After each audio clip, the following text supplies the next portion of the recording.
कैसा ये इश्क है।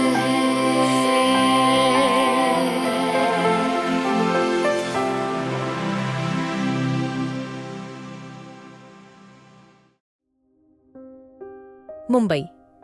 अगली सुबह युवान जा चुका था अपनी जिंदगी को फिर से शुरू करने, अपनी जिंदगी की नई शुरुआत करने, और किसी ने उसको नहीं रोका था। सेरेन ने भी नहीं, उसने अपनी किस्मत को एक्सेप्ट कर लिया था। यही उसकी किस्मत थी, यही उसकी जिंदगी थी। वो युवान को छोड़ने तक भी नहीं आई थी। वहीं रिद्धिमान ने भी युवान को नहीं रोका था। वो इसमें क्या ही बोल सकता था। जब उसके भाई के फैसला ले लिया था तो अब क्या ही बचा था। यही सोच के रिद्धिमान ने कुछ नहीं कहा था और शमिता कुणाल ने भी कुछ नहीं कहा था। वो खुद चाहते थे सेरेन और युवान अपनी जिंदगी पे ध्यान दें। अभी तक युवान ने अपने माँ बाप को नहीं बताया था। ये सब गलती सेरेन की थी, लेकिन अलियाना ने सब कुछ बता दिया था। वो नहीं चाहती थी उसकी बहन के लिए कि सजा कोई बेगुनाह भुगते। यही सोच के अलियाना ने सच्चाई बता दी थी और शमिता और कुणाल ने भी सेरेन का बचपना समझ के उसकी माफ कर दिया था। सेरेन मेन हॉल में बैठी थी। आज युवान को गए हुए पूरे 3 दिन हो चुके थे। सब कुछ तो वैसा ही था, लेकिन सेरेन का दिल बूझ गया था। वो खामोश हो गई थी, किसी से बात नहीं करती थी। अलियाना को छोड़ के अलियाना के साथ वो पहले ही बहुत गलत कर चुकी थी, लेकिन अब अपनी बहन के साथ वो और कुछ गलत नहीं करना चाहती थी। इसलिए वो अलियाना के साथ बातें करती थी और वहीं अलियाना हर मुमकिन कोशिश करती थी सेरेन अकेला फील ना करें, लेकिन वो कितनी भी कोशिश कर ले, युवान की कमी कोई पूरी नहीं कर सकता था। युवान अकेला नहीं गया था। सेरेन का दिल, उसका सुकून अपने साथ ले गया था। सेरेन के सामने डाइवोर्स पेपर पड़े थे जिस पे युवान के साइन पहले ही हो चुके थे और अब बारी थी सेरेन की। लेकिन सेरेन कितनी कोशिश कर ले, उसके हाथ बुरी तरह कांप रहे थे। वो चाह के भी कभी इन पेपर्स पे साइन नहीं कर सकती थी, लेकिन युवान को उससे आज़ादी चाहिए और उसके लिए उसको ये सब करना ही था। यही सोच के सेरेन ने पेन उठा लिया था। दूसरी तरफ अलियाना रिद्धिमान बिस्तर में थे। दोनों के कपड़े इधर उधर बिखरे हुए थे, जो इस बात के गवाह थे दोनों के बीच बहुत इंटेंस मोहब्बत हुई थी। अलियाना रिद्धिमान की आंखों में देखते हुए बोली, मुझे ऐसा क्यों लग रहा है? तुम कुछ छुपा रहे हो? अलियाना की बात पे रिद्धिमान उसके बालों को सहलाते हुए बोला, मैं क्या छुपाऊंगा तुमसे? अलियाना धीरे से बोली, पता नहीं, लेकिन तुम्हारी आंखों में कुछ तो अलग है। अलियाना की बात सुन के रिद्धिमान धीरे से बोला, तुम्हें गलत लग रहा है। रिद्धिमान की बात पे अलियाना कपड़े पहनते हुए बोली, रिद्धिमान, क्या तुम मुझे बताओगे समीरा राठौर का क्या हुआ? क्या अब हमारे सब दुश्मन खत्म हो गए? अलियाना की बात सुन के रिद्धिमान गहरी सांस लेकर बोला, तुम्हें उसकी फिक्र करने की जरूरत नहीं है। तुम सुकून से रहो, मैं तुम्हारे ऊपर एक आंच भी आने नहीं दूंगा। रिद्धिमान की बात पे अलियाना गहरी सांस लेकर बोली, और तुम? रिद्धिमान अलियाना को देखते हुए बोला, मेरा क्या? अलियाना मुस्कुरा के बोली, और तुम्हारे ऊपर भी एक आंच नहीं आनी चाहिए रिद्धिमान में। और तुम अलग नहीं हैं, हम दोनों एक हैं। हमारे बीच अब कोई दूरी नहीं। तुम अंदर तक मुझे पा चुके हो। इतना कह के अलियाना ने रिद्धिमान के सीने पे सर रख लिया था। अलियाना की बात सुन के रिद्धिमान धीरे से बोला, अलियाना, अगर कभी मैं तुम्हारे साथ ना रहूं तो तुम्हें कभी अकेला फील नहीं करना है। मैं जहां भी रहूंगा तुम्हारे साथ रहूंगा। रिद्धिमान की बात सुन के अलियाना उसका हाथ झटकते हुए बोली, क्या बकवास है रिद्धिमान, तुम क्यों ये सब बातें कर रहे हो? कहाँ जाओगे तुम? और तुम्हें लगता है मैं तुम्हारे बगैर रह पाऊंगी? मैं उस दिन ही जीने की चाह छोड़ दूंगी जिस दिन तुम मुझे छोड़ के जाओगे। मैं मर जाऊंगी। I love you so much Riddhiman, please अब कभी ऐसा मत बोलना। अलियाना की बात पे रिद्धिमान ने उसके सर को चूम लिया था। अलियाना ने सुकून से आंखें बंद कर ली थीं, लेकिन रिद्धिमान की नींद कोसों दूर थी। उसको फिक्र थी, पता नहीं किस बात की, लेकिन उसका दिमाग बार बार वहीं जा रहा था।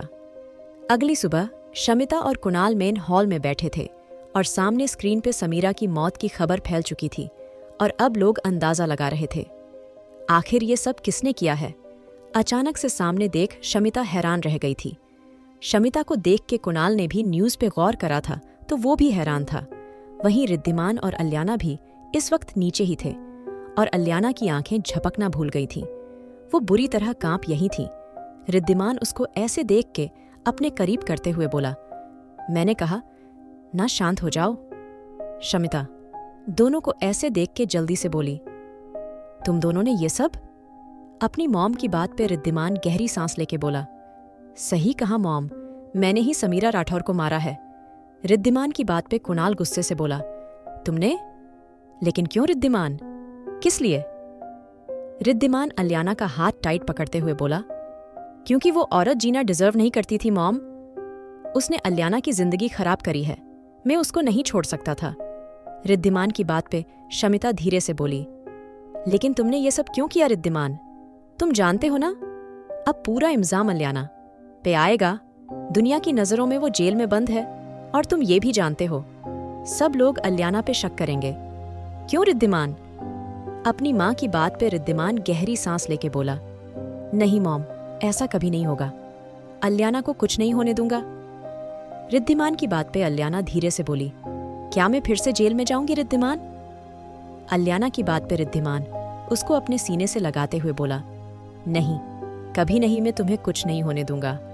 अलियाना, क्या अब तुम शांत रहोगी?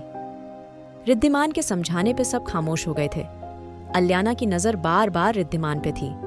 आखिर वो ऐसा क्या करने वाला था? वो जानना चाहती थी आखिर रिद्धिमान क्या सोच रहा था। लेकिन वो उसकी सुन ही कब रहा था, और फिर इतना कहने के बाद भी रिद्धिमान ने अलियाना को कुछ नहीं कहा था। वो बार बार सिर्फ ये कह रहा था, वो सब कुछ संभाल लेगा, सब कुछ। रिद्धिमान इतना कह के फिर से अपने रूम में आ गया था। जैसे ही वो रूम में आया, उसका फोन फिर से बजने लगा था। रिद्धिमान फोन उठाते हुए धीरे से बोला, मुझे सिर्फ एक दिन और चाहिए।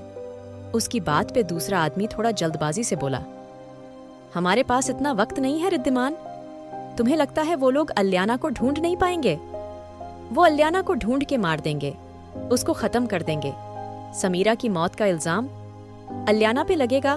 तुम्हें जल्दी फैसला लेना होगा रिद्धिमान। दूसरे आदमी की बात सुन के रिद्धिमान अपनी आंखों में आई, नमी को छुपाते हुए बोला, मैं फैसला ले चुका हूं, तुम्हें फिक्र करने की जरूरत नहीं है। लेकिन मेरी अलियाना को कुछ भी हुआ तो मैं इस दुनिया को आग लगा दूंगा। तुम्हारा साथ मैं सिर्फ इस शर्त पे दूंगा, मेरी बीवी सैफ रहे। रिद्धिमान की बात पे दूसरे आदमी ने सिर्फ हाँ कहा था और फिर रिद्धिमान में कॉल काट दिया था। अलियाना, जो अभी अभी कमरे में आई थी, पीछे से उसको हग करते हुए बोली, I love you so much Riddhiman. मुझे नहीं पता था तुम मुझसे इतना प्यार करते हो, लेकिन तुम क्यों इतना परेशान हो रहे हो?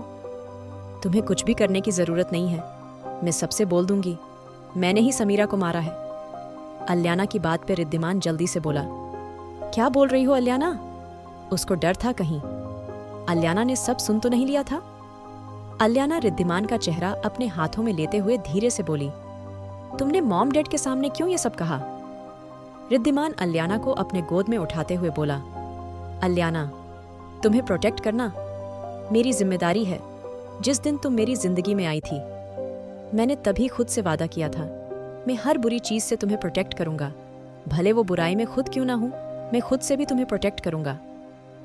रिद्धिमान की बात पे अलियाना उसकी आंखों में देखते हुए बोला, रिद्धिमान, तुम कभी मेरे लिए बुराई नहीं हो सकते। तुम तो मेरे सबसे स्पेशल हो और तुम वो हो जिसने मेरी जिंदगी की सब बुराइयां दूर करी हैं। I love you Riddhiman. Aliyana की बात पे रिद्धिमान ने धीरे से उसके आंसू साफ कर लिए थे और वो रिद्धिमान के और ज्यादा करीब आ गई थी। पता नहीं क्यों आज रिद्धिमान की नीली आंखों में वो खुशी नहीं थी जो नजर आती थी। वो बेहद शांत था और अलियाना को इतना शांत रिद्धिमान नहीं पसंद था। उसको तो हमेशा बोलने वाला और उसको परेशान करने वाला रिद्धिमान पसंद था। वो रिद्धिमान से पागलों की हद तक मोहब्बत करने लगी थी और अब उसकी हल्की भी बेरुखी उससे बर्दाश्त नहीं होती थी। यही सब सोच के अलियाना ने अपनी आंखें बंद कर ली थीं। आखिर क्या करना चाहता है रिद्धिमान? क्या हो जाएगा रिद्धिमान अलियाना से दूर? आखिर क्या लिखा है दोनों की किस्मत में? जानने के लिए सुनिए the mafia boss unwanted wife. और अगर एपिसोड पसंद आया तो लाइक, शेयर और सब्सक्राइब करना ना भूलें।